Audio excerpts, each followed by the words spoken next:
Taxer les riches, est-ce la solution? 0826 300 300, vous réagissez. Peut-elle permettre cette solution à François Bayrou de ramener le Parti Socialiste au passage à la table des discussions et obtenir un vote de confiance?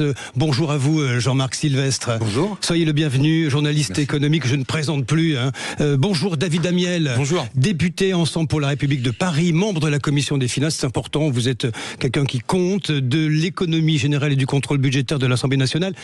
Jean-Marc Sylvestre, première question, est-ce que vous sentez qu'il y a quelque chose de l'ordre de pistes de propositions qui est en train de démarrer là-dessus?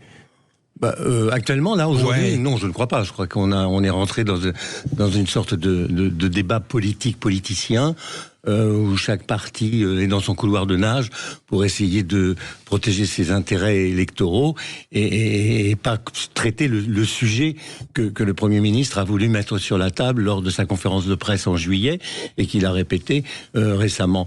Le sujet, c'est évidemment le traitement de la situation financière de la France, c'est-à-dire avec un endettement qui est abyssal, avec des possibilités de marge qui sont très étroites, parce que la capacité d'emprunt est limitée. Nous sommes saturés, nous sommes en état de surendettement, je le répète, avec des risques de rupture de crédit, vraisemblablement en octobre ou novembre si rien ne se passe, avec une confiance des investisseurs étrangers qui est démolie complètement, et avec une impossibilité à la fois, de faire de la croissance, et de relever davantage des impôts, puisque nous sommes déjà le pays le plus imposé du monde aujourd'hui. Donc pour vous, c'est le bon constat, celui du Premier ministre, au fond? Je pense qu'il devait faire ce constat, et ça a d'ailleurs été assez courageux. Mais il aurait fallu que derrière ce constat, eh bien, il commence une négociation sur les moyens de réduire ce constat. Mais il faut d'abord se mettre d'accord sur le diagnostic.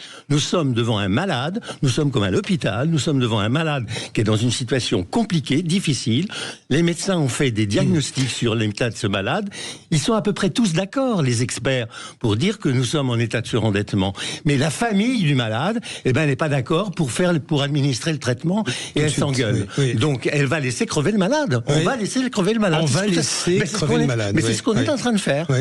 David Amiel, je ne sais pas si vous validez ce que dit Jean-Marc Sylvestre à l'instant. Complètement. Je pense que le principal problème économique de la France aujourd'hui, c'est sa classe politique. On a un déficit qui est... Dont vous faites partie, je rappelle, vous êtes député de la République. Bien sûr, mais je me désole du spectacle qui est donné par l'Assemblée nationale depuis plus d'un an.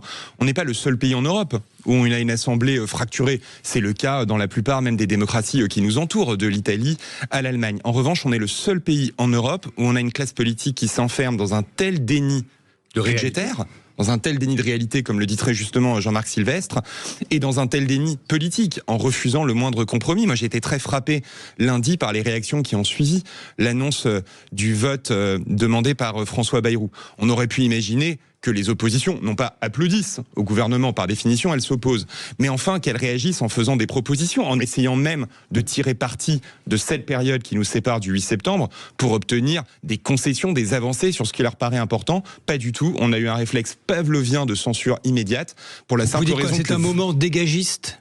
Oui, je crois qu'on a très clairement, du côté notamment du Rassemblement national et de la France insoumise, une absence complète de préoccupation pour les enjeux du pays, pour les enjeux des Français, et la volonté simplement d'avoir des élections le plus rapidement possible. Et donc à chaque fois qu'il y a l'opportunité de créer une crise politique, ils la saisissent. C'est ce qu'on a vu encore lundi dernier. Jean-Marc Sylvestre, vous observez toute cette vie économique et politique. Depuis si longtemps, nous croisions, vous et moi, jadis sur d'autres chaînes. Non, mais nous étions ensemble. Je me mets dans l'eau. Jean-Marc Sylvestre, pourquoi ce constat? Pourquoi aujourd'hui? C'est ce qui m'intrigue beaucoup. On pouvait le faire il y a un an, il y a 2 ans, ce constat-là. On pouvait même le faire il y a beaucoup plus de temps. Souvenez-vous, François Fillon, il avait fait sa campagne présidentielle sur ce thème, et d'autres candidats. Et François Bayrou a fait une grande partie de sa carrière en dénonçant le déséquilibre des finances publiques. Nous sommes addicts à l'endettement, nous sommes addicts à l'État-providence, nous sommes addicts à l'État nounou, et ça date depuis 20 ans, 30 ans. On pourrait même remonter en gros à la période 1981, 1982. 1982, lorsque François Mitterrand a décidé de créer un modèle, d'alimenter le modèle social français avec de la dette, n'ayant pas de PIB et de création de richesse derrière. Et on s'est habitué à ça. Les gouvernements de droite se sont habitués à ça. Ils ont évidemment protesté, ils ont évidemment gueulé, mais ils ont accepté. Ils ont accepté les 35 heures. Ils ont accepté la hausse du modèle social, le système des retraites, etc. Et ils n'ont rien fait. Et encore dernièrement, on peut reprocher effectivement à Emmanuel Macron d'avoir eu la main un peu généreuse sur les chèques après le Covid notamment, parce que la dette française, elle a évidemment explosé après le Covid. C'est pas pendant le Covid, mais après le Covid. Mais après le Covid, on a continué de distribuer des chèques anti-énergie parce qu'il y avait une inflation, etc., etc. Et mais j'ai pas entendu des hommes politiques. Ça, c'est ce qui nous a mis dedans, hein, vous pensez, Jean-Marc Sylvestre. L'après-Covid. Oui, l'après-Covid nous a envoyés dans le mur. L'après-Covid nous a envoyés dans le mur. Ça a été trop fort. D'ailleurs, le ministre de l'économie de l'époque, qu'on accable beaucoup aujourd'hui, Bruno Le Maire, l'avait mentionné, l'avait dit. Peut-être aurait-il dû partir plus vite. Mais c'est ça le cas. Mais je n'ai pas entendu à ce moment-là les gens mais y compris au patronat, hein, qui va recevoir le Premier ministre cet après-midi, refuser les chèques. Hein, on demande aujourd'hui au patronat de rendre un certain nombre on va y venir sur les mesures possibles, oui. Mais à cette époque-là, tout le monde a pris l'addiction, hein, c'est l'addiction. Oui, c'est l'addiction, cette habitude-là. David Amiel, vous êtes député Ensemble pour la République et vous êtes un économiste de formation.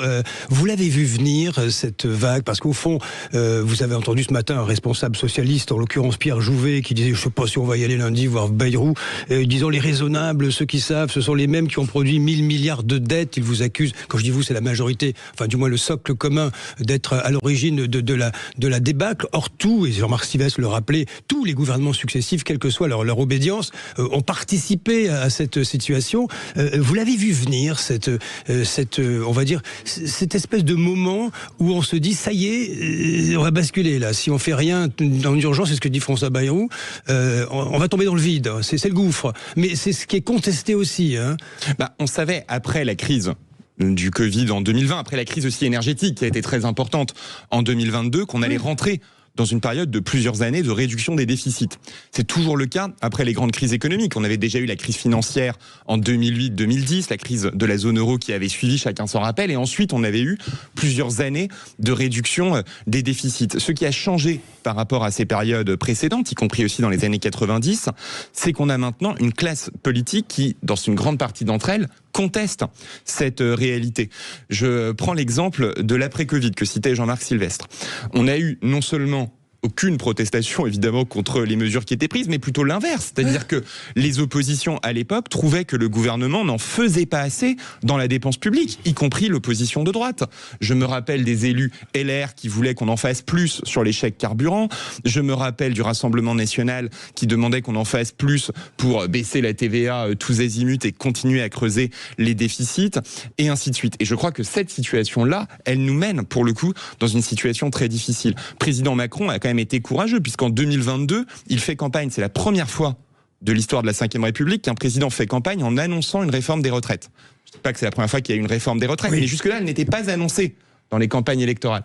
Il annonce cette réforme des retraites en 2023, on n'arrive même pas à trouver assez d'élus LR pour pouvoir faire adopter cette réforme des retraites sans passer par un 49.3. Donc je pense qu'il y a effectivement un très grand déni. J'espère que la période actuelle permettra d'en sortir, parce qu'effectivement la situation est très grave, et ce qu'on risque d'avoir, c'est un pays qui est complètement privé de toutes ses marges de manœuvre. Si demain il y a une nouvelle crise, comme on en a connu, comme on a connu avec l'invasion de l'Ukraine, la France n'aura peut-être pas les moyens de protéger ses citoyens. Messieurs, 0826 300 300, c'est le principe de l'émission, et nous allons donner la parole à nos auditeurs sur Sud Radio, La Vérité en face. Nous allons évoquer ensemble également peut-être ces débuts, ces commencements de pistes de réflexion. Je vais les égrener, je les ai patiemment notées au fil des annonces faites par François Bayrou, Amélie de Montchalin et autres. Y a-t-il une tentation de taxation des riches d'ici au 8 septembre, d'annonces qui seraient égrenées pour tenter de faire chavirer notamment les élus socialistes? Nous le verrons, il est 9h16. À tout de suite pour la suite de La Vérité en marche. Sud Radio, la vérité en face, Jean-François Achilly. Mais oui, en face, la vérité, pas en marche. Ça y est, je deviens confusionnel maintenant. 9h20 sur Sud Radio, 0826 300 300. Vous avez la parole. Nous sommes en compagnie de Jean-Marc Sylvestre, journaliste économique, David Amiel, député Ensemble pour la République de Paris. Vous êtes membre de la Commission des finances, de l'économie générale et du contrôle budgétaire de l'Assemblée nationale. Y a-t-il une tentation de taxer les riches en l'air? Mais tout d'abord, sur cette situation, sur ce qui se passe, votre regard. Bonjour Emmanuel. Bonjour Jean-François. Vous nous appelez de Suresnes. Oui, vous êtes à Suresnes. Oui, absolument. Que dites-vous ce matin, Emmanuel? Moi, je suis scandalisé. Non, parce que des gens qui font un constat d'échec comme celui-là, dans n'importe quelle entreprise, n'importe quel job, c'est je fais le constat, j'ai raté, j'ai échoué, je suis nul, je démissionne. Pour commencer, c'est incroyable que M. Macron s'accroche à son siège. Il devrait démissionner. Jamais aucun président ne s'est retrouvé à dire en fait, on est en faillite, les mecs, on n'a plus de fric. Alors on raconte qu'on va aller taxer les riches, mais de toute façon le budget il passera pas. Bayrou il est déjà parti. Tout ça n'a strictement aucun sens. Et s'il fallait faire quelque chose, ce serait d'abord de réduire les dépenses au niveau de l'État. Le millefeuille administratif est hallucinant. Il y a beaucoup trop de gens qui sont payés à ne rien faire, des missions de ceux-ci, des organismes de ceux-là, qui sont des parasites. Donc, il faut faire le ménage, mais d'abord, qu'ils démissionnent. Vous voulez dire, Emmanuel, que peut-être il y aurait dû avoir depuis longtemps des réformes structurelles dans ce pays? Complètement, Jean-François, vous avez tout à fait raison, c'est exactement ça, une vraie réforme structurelle. Quand vous dites Macron en démission, est-ce que ça, pardon Emmanuel, mais nous sommes dans une république, une démocratie, il y a, vous savez, ce qui s'appelle l'élection présidentielle, c'est dans moins de 2 ans maintenant. Certes. Voilà, c'est ce qu'il ne faut pas passer par les urnes plutôt que de créer une forme de chaos permanent d'un point de vue politique. Je vous pose la question, Emmanuel. À mon sens, c'est du jamais vu. La France se retrouve en faillite. La France se retrouve en faillite. On n'a pas encore les notations qui vont tomber là dans les mois à venir. Elles arrivent. Les agences de notation, oui. Ça va être catastrophique. Et, enfin, je ne comprends même pas que M. Macron envisage d'être une sorte de président du Conseil européen prochainement. Enfin, il y a aucun moment où il a honte de l'état dans lequel il a mis la France. Enfin, c'est tellement exceptionnel comme situation que je suis d'accord que ce n'est pas dans les habitudes constitutionnelles, mais on a vu un président qui était pas malhonnête démissionner parce que il avait compris que les Français n'étaient pas contents de lui. 1969, ça date pas d'hier, oui. Emmanuel, nous allons tenter de vous répondre. Merci d'avoir appelé en direct de Suresnes. Merci Emmanuel, sur l'antenne de Sud Radio. Jean-Marc Sylvestre, on entend beaucoup ça aujourd'hui, le président doit démissionner. Alors on va faire de la politique forcément, mais c'est pas le sujet ce matin. Mais il y a une forme ça traduit une forme d'angoisse, d'impatience aussi de la part des citoyens. Oui, ça traduit aussi la nécessité de faire absolument quelque chose pour pouvoir se sortir de l'impasse. On entend 2 choses d'ailleurs, et c'est assez intéressant. C'est vrai que l'histoire de la dissolution est une des hypothèses parmi toutes celles, mais c'est pas elle qui se présente naturellement par le biais des institutions. Les institutions prévoient un certain nombre d'autres choses et il faut quand même respecter les institutions. La deuxième chose que l'on entend, c'est cette prise de conscience qui est très nouvelle de la gravité de la situation. Et je crois que l'intérêt du débat actuel, c'est d'avoir permis une installation de la prise de conscience de la situation gravissime dans laquelle nous sommes. Alors quand on compare la situation de l'État avec la situation de l'entreprise, moi on m'en parle très souvent, on me dit mais dans une entreprise ça tiendrait pas. Il a raison notre auditeur de dire ça, sauf que dans une entreprise il y a des contre-pouvoirs, sauf que dans une entreprise il y a des actionnaires qui fonctionnent et qui disent à un moment, ok, on arrête ou on fait autre chose. Là, vous avez une grande entreprise nationale qui constate quand même qu'il y a des difficultés gravissimes, mais dont les actionnaires, après tout, se disent, ils s'en moquent pas, mais j'allais dire, sans être vulgaire, ils s'en foutent. Vous comprenez, quand vous entendez Jean-Luc Mélenchon dire, la dette, j'en ai rien à cirer, parce qu'on la remboursera pas, essayez donc de ne pas rembourser vos dettes. Vous allez voir ce que va faire le banquier. C'est compliqué. vous coupez tout crédit. Et moi, je suis pas du tout, je serais pas surpris qu'on nous coupe un certain nombre de crédits dès qu'on appuiera sur ce bouton. C'est pas possible. David Amiel, pour poursuivre ce que dit Jean-Marc Sylvestre à l'instant, et répondre à Emmanuel de Suresnes, quand vous entendez, vous êtes un élu ensemble pour la République, vous entendez des personnalités, et puis les gens, on va dire les gens, voilà, les Français, j'aime pas trop ce qualificatif, mais l'opinion publique dire ras-le-bol, Macron démission. Qu'est-ce que vous répondez ? Le problème aujourd'hui, il est parlementaire. Ce qui empêche de pouvoir mettre en place les économies dont le pays a besoin, ce qui empêche de mettre en place les réformes structurelles. Et là, je suis d'accord avec l'auditeur, dont le pays a besoin. Nous, on appelle depuis 1 an à une réforme de l'assurance chômage, à une réforme des arrêts maladie, à une réforme du millefeuille territorial, à une réforme des collectivités locales. Ce qui empêche de mettre en place ces réformes structurelles, c'est l'explosion de l'Assemblée nationale. Et d'ailleurs, Emmanuel Macron a plutôt été critiqué ces dernières années, précisément parce qu'il souhaitait mettre en place ces réformes. On se rappelle à nouveau de la mobilisation contre la réforme des retraites, on se rappelle de l'ensemble des critiques qu'a essuyé sa réforme de l'assurance chômage. Et donc je crois que quand le problème est parlementaire, la solution doit être parlementaire, sinon ça ne réglera rien, sinon ajouter du chaos au chaos. Jean-Marc Sylvestre, ce qui est très frappant, c'est que la classe politique française, de droite comme de gauche d'ailleurs, n'a que 2 solutions pour sortir de la crise. Soit on augmente les impôts, soit on compte sur la croissance. La croissance, on ne peut pas en faire. Ah oui, c'est l'un ou l'autre, oui, à chaque fois. C'est l'un ou l'autre, il n'y a pas d'autre solution. La croissance, on ne peut pas en faire. On est pratiquement à 0,5% actuellement, c'est-à-dire qu'on est dans un niveau nul. On ne crée plus de richesse parce qu'il y a une conjoncture internationale, parce que le système est bloqué, etc., etc. Quant aux impôts, ça me paraît compliqué de surtaxer et d'aller au-delà de tout ça. Donc, l'idée même, comme vient de changer un peu le modèle social, de façon à ce qu'il soit plus efficace. On ne demande pas... Moi, je crois qu'on pourrait même rendre le système social et public plus efficace qu'il n'est, c'est-à-dire plus productif, plus performant.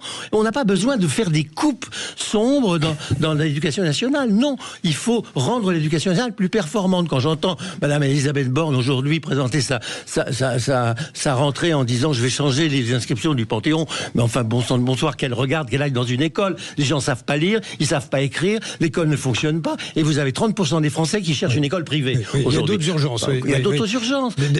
Les fondamentaux, il faut qu'ils existent. Dans une entreprise, on s'occupe des fondamentaux. Qui travaille, combien de temps il travaille et combien on est payé pour travailler. David Amiel. Je voulais réagir sur la question des impôts. Parce que moi, je ne crois pas effectivement que dans le pays le plus imposé d'Europe, la solution à nos problèmes de déficit soit fiscale. Pour autant, on a besoin d'avoir un compromis à l'Assemblée nationale. On n'a pas la majorité. Et j'entends la demande du Parti socialiste d'avoir un effort plus important, demandé aux plus aisés, au-delà de ce que le gouvernement a d'ores et déjà mis sur la table. Alors, qu'est-ce que ça peut être ? Moi, je crois que augmenter massivement les prélèvements, encore une fois, sur les entreprises et les entrepreneurs, ce serait une catastrophe. Parce qu'on a besoin d'attirer en France nos industries, nos innovations, la création d'entreprises. En revanche, par exemple, demander une contribution raisonnable à des personnes qui héritent de dizaines de millions d'euros et qui deviennent riches par cela même, je pense que ça fait partie des pistes sur lesquelles on pourrait discuter. On a besoin dans la période... les très hauts revenus, les actifs non productifs, tout ce qui est de l'ordre... Je crois que c'est très important de distinguer les travailleurs qui eux ne peuvent aucunement voir. Mais ça fait partie des pistes sur lesquelles il faut qu'on puisse discuter avec le Parti socialiste. On est dans un moment où chacun va devoir tendre la main. Sinon, on restera dans une situation catastrophique. Et donc, tous les camps doivent faire cet effort. En tout cas, moi, j'espère qu'on pourra trouver dans les semaines qui viennent, parce que quel que soit ce qui se passe le temps court, David Amiel, le temps court. Dans les semaines qui viennent, c'est dans 12 jours. Il y a l'échéance du 8 septembre, mais quoi qu'il se passe le 8 septembre, il y aura ensuite un budget à trouver. Oui, c'est vrai, il y aura un budget à trouver, oui. Et tout le monde fait un gouvernement puis un budget. Exactement. Et donc, ce sera extrêmement important de pouvoir, avec cette Assemblée, trouver les voies d'un compromis. Non, on peut très bien vivre sans budget. Il y a beaucoup de pays dans le monde, et notamment en Europe, qui ont vécu des mois et presque des années sans budget. On pourrait même vivre sans gouvernement. Oui, vous pensez que c'est possible ? Si en cas de crise, si nous ajoutons, comme on est parti pour le faire, en niant ce mur des réalités, et si on se fracasse dessus, si on est parti là, on sera obligé de vivre sans budget, oui. Allez, pourquoi pas ? C'est-à-dire avec le budget précédent. Politique fiction, David Amiel n'est pas d'accord, mais bon, allez, on en parle tout à l'heure. Vous restez là, messieurs, 9h29. Vous avez la parole dans un instant, vous nous appelez comme vous le faites, au 0826 300 pour la vérité en face. Sud Radio, la vérité en face, Jean-François Achilly. La vérité en face, 0826 300 300. Studio Jean-Marc Sylvestre, journaliste économique, David Amiel, député Ensemble pour la République de Paris, membre de la commission des finances de l'Assemblée nationale. Et vous, bonjour Marc. Oui, bonjour. Vous nous appelez de Béziers. Bienvenue, Marc, ce matin sur l'antenne de Sud Radio. Qu'est-ce que vous pensez, vous, de ce frémissement de début de piste, d'idées selon laquelle il faudrait peut-être revoir la taxation des plus hauts revenus ? Moi, philosophiquement, je suis pas pour. Comme vous l'avez dit à plusieurs reprises, la France est suffisamment taxée. Alors, je ne sais pas si les riches le sont plus que les pauvres ou que les classes moyennes. Si, ce qui est sûr, c'est que les classes moyennes sont suffisamment taxées et on entend qu'il y a du déclassement social. Moi-même, je le vis au quotidien. Oui. C'est une notion qui occupe mon esprit, mais pour autant, c'est pas pour pourquoi ça que dites-vous, pardonnez-moi, Marc, pourquoi dites-vous je le vis au quotidien ? Parce que j'ai un revenu, mais comme les impôts, les taxes sont élevés, mon pouvoir d'achat se réduit et donc j'ai toujours peur d'être victime du déclassement, ce dont on parle là, le déclassement social. Mais pour autant, je considère que c'est pas la taxer les riches. Enfin, je connais pas le niveau de taxation ou la défiscalisation qu'ils peuvent faire, mais en tout cas, ce qu'il faut, à mon sens, c'est plus réformer l'État. Et puis, mais ça demande plus de courage et puis plus de vision. Et puis aussi la baisse de toutes les aides sociales, quoi.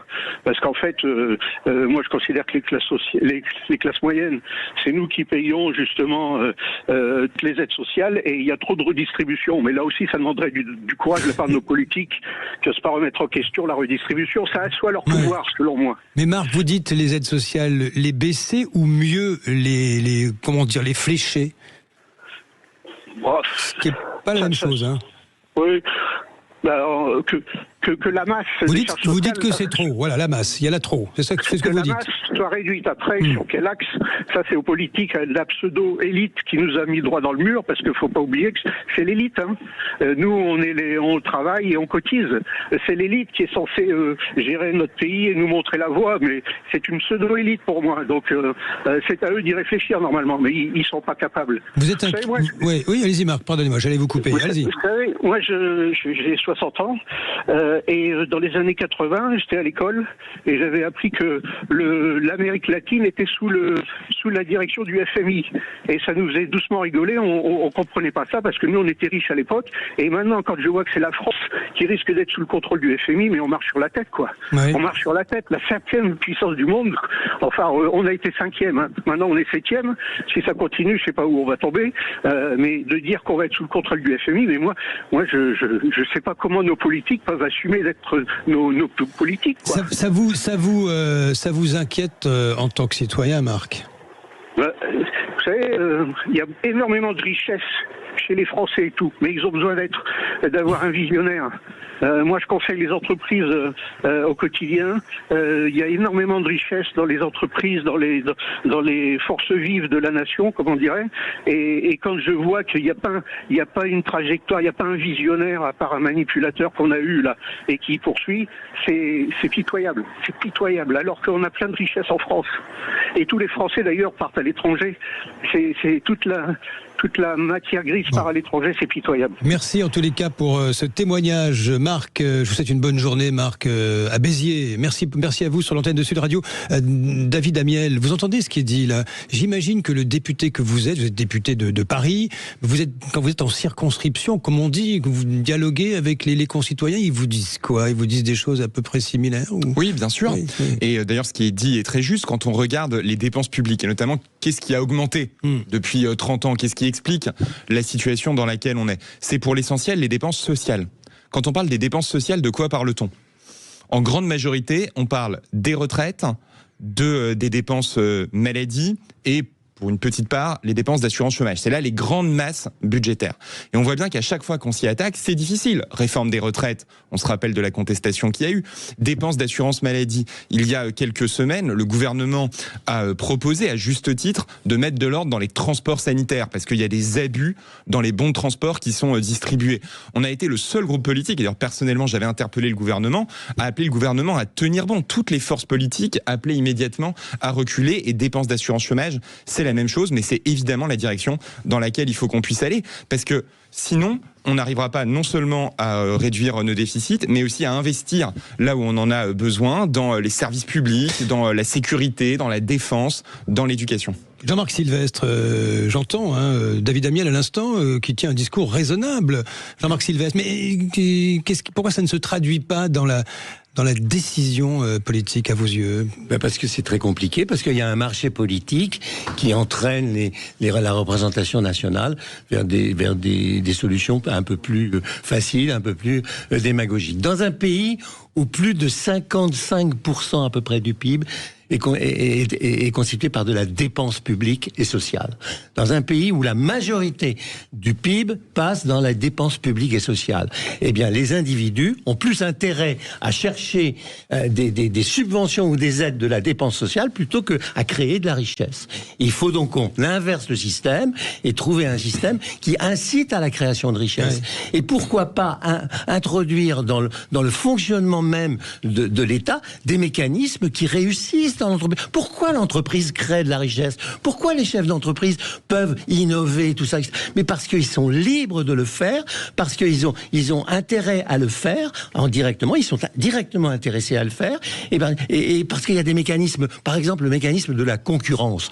C'est un gros mot, vous allez me dire. La concurrence, c'est quoi? C'est capitaliste, etc. Mais la concurrence, c'est un formidable incitateur, mondial, c'est un moteur de progrès, un moteur. Est-ce qu'il y a de la concurrence dans l'éducation nationale? Oui, il commence à y avoir de la concurrence dans l'éducation nationale, parce que sans le dire, l'enseignement privé est en train de prendre une place que l'enseignement public a laissé tomber. Est-ce qu'il y a de la concurrence dans le système de santé? Oui, parce que les citoyens se disent je veux être soigné plus mieux, etc. Et derrière la concurrence, il y a l'évaluation des personnels, il y a les statuts des personnels, il y a la rémunération des personnels. Je suis pas sûr que ça passe, ce discours-là, forcément. Écoutez, si le consommateur, il n'est pas idiot, il va au mieux et au plus vite. Donc il choisit ce qui... C'est un principe de réalité, vous dites. C'est un principe de réalité. Un principe de réalité, c'est que vous allez chercher le produit qui va être le moins cher et de meilleure qualité. Mais dans le service public, c'est pareil. La concurrence n'a pas fait baisser la qualité de la SNCF. La SNCF se comporte plutôt mieux aujourd'hui qu'elle est ouverte à la concurrence qu'auparavant. Oui, David Amiel, là-dessus, vous êtes pour vous une espèce de part de cette dynamique-là dans les services publics, comme le suggère Jean-Marc Sylvestre? Je crois qu'il y a une grande modernisation des services publics à mener. D'ailleurs, l'intelligence artificielle, les nouvelles technologies devraient aussi permettre de rendre les services publics plus performants. Elle va venir nous bousculer, de fait. Ça va être mécanique, cette histoire. Bien sûr, mais c'est aussi une opportunité pour réduire, par exemple, beaucoup de tâches bureaucratiques qui peuvent être automatisées et pour que les agents publics, eux, soient davantage consacrés à accompagner, à échanger avec les citoyens, à aider ceux qui en ont besoin. Donc je pense qu'il y a beaucoup d'opportunités. Il y a aussi, chez beaucoup de politiques, la tentation de dire, pour toutes ces questions-là, attendons 2027. Mais le problème, c'est que le reste du monde n'attend pas 2027. On a une grande accélération en Allemagne, on a une grande accélération aux États-Unis, on a une grande accélération en Chine. En Italie, regardez le modèle italien. On a un risque de décrochage très fort d'ici à 2027. Alors 9h41, la vérité en face sur l'antenne de Sud Radio. Nous évoquons cette crise que nous traversons. Nous sommes à J-11 de la déclaration de politique générale de François Bayrou. René, bonjour. Oui, bonjour aux auditrices, aux auditeurs et à vos invités. Vous nous appelez de Toulouse? Je vous appelle de Toulouse. C'est sympa, Toulouse. Le Premier ministre, que dites-vous de sa démarche, René? Écoutez, je pense que là, nous le savions tous, nous avons un homme politique madré, et il a réussi, par sa déclaration, par ce qu'il propose, à inverser les responsabilités. À savoir que en cas, comme ça va être le cas, de refus du Rassemblement national et de LFI de voter la confiance, il fait porter la responsabilité du chaos à ces deux mouvements qui, qu'on les aime pas, qu'on les critique ou qu'on les critique pas, n'ont jamais été au pouvoir. Donc, il a réussi son coup. Par ailleurs, puisque j'ai l'antenne, et je profite qu'il y a un représentant Renaissance à votre antenne, que je salue. Macron a réussi lui aussi sa mission.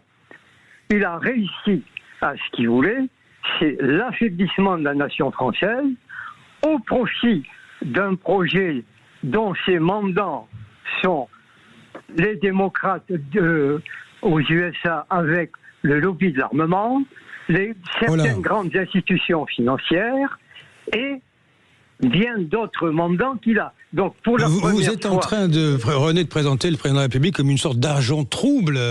C'est bon. C'est votre regard, hein, c'est votre avis, hein, René. C'est plus qu'un agent trouble. C'est un monsieur qui, par son idéologie, a entraîné la faiblesse de la France. Il a mis en place le système Hamilton qu'à l'époque les Américains avaient connu, à savoir on affaiblit pour fédérer. Il a réussi. Voilà, bravo Monsieur Macron, vous avez affaibli la France, merci. René, David Amiel va vous répondre à cette interpellation. Merci René d'avoir appelé de Toulouse.